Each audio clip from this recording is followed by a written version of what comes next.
Загрижувачки податоци за зголемен број на млади пушачи во Македонија. За 4 години за 10% е зголемена употребата на електронски цигари кои стануваат се попопуларни кај новите генерации.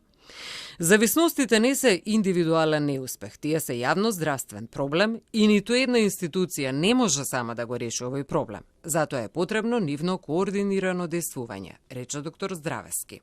Ако во 2019 година 21% од адолесцентите употребиле електронски цигари, во 2024 околу 30% од нив кажале дека во текот на животот имаат користено електронски цигари.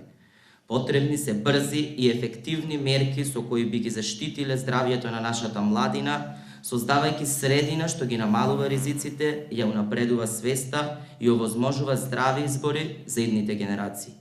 Во овој миг најважно е да постои систем кој навреме ќе препознава и превенира. Систем во кој ќе бидат вклучени и родителите и психолозите.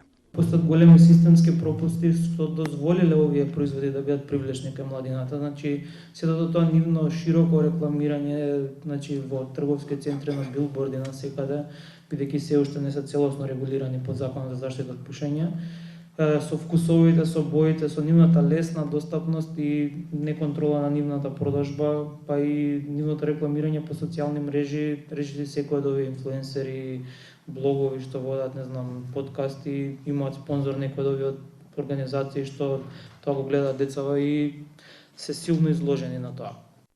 Според Петровски, во периодот што предстои се предвидени измени на законот со кои ќе бидат опфатени и овие производи. Дополнителен проблем е што мал е бројот на млади кои се трудат да ги остават цигарите. Многу е тешко некој пушаш да го откажеш од пушење. Јас конкретно работам во советувалиштето за откажување од пушење, што е во рамките на институтот, и одјавувачите се предржно луѓе на поголема возраст, многу малку млади. Јавувачи имавме дали еден или двајца малолетни јавувачи имавме само што се активни пушачи.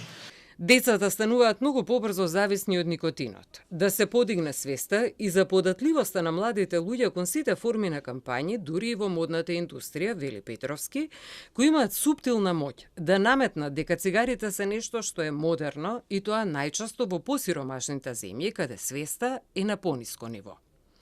Според последните анализи, загрижувачки е податокот дека младите започнуваат да пушат веќе на 13 годишна возраст.